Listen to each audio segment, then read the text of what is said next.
Let's quickly talk about loops.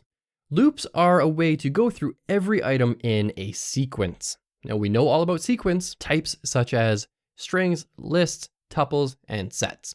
These, along with dictionaries, can actually be looped through, and we've actually seen examples of that throughout previous videos already.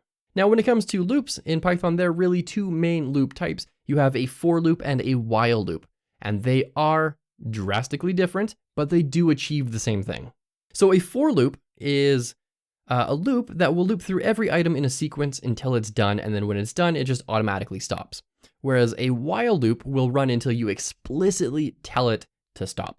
And it will not automatically stop until it meets some sort of criteria. So as an example here, let's just create a simple loop. So let's loop through every letter in a word. So word is equal to computer. Then we can do for letter in word, print letter. And this will just print out computer, computer, one letter at a time, because this is a sequence. This allows us to loop through it one character at a time. This works with lists too. So if we wanted to, we could cast this as a list. We haven't formally learned about casting yet, but this is going to basically turn this into a proper list. So let's go ahead and cast this as a list, and I'm gonna insert a cell just below it, and let's do type word is now a list. And I'm going to insert a cell here. Let's see what word is. It is a proper list. And let's rerun this, and we're going to see the exact same results. Now that is a basic for loop. All it did was loop through each letter, and when it was done, it just stopped on its own. A while loop, on the other hand, will not. A while loop basically says, while something is true, do something, and it will go on forever until you tell it to stop. So be careful with this one, because this one can be a little bit dangerous on your computer. So what we're going to say here is number is equal to 1, and while a number is less than or equal to 100,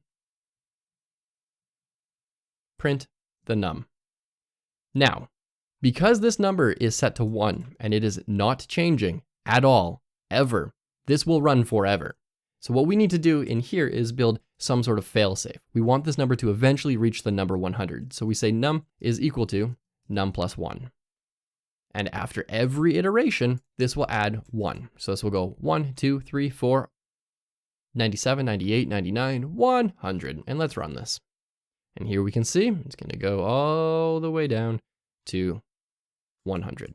In the next two lessons, we are going to learn more about for loops, and we're going to learn more about while loops and looping through things like dictionaries as well. So this was just a quick little overview. You don't have to know exactly what I was talking about anything in this lesson. Really, this was just sort of a little bit of an introduction into for loops and while loops. We'll dive into those in their own videos. They deserve their own videos.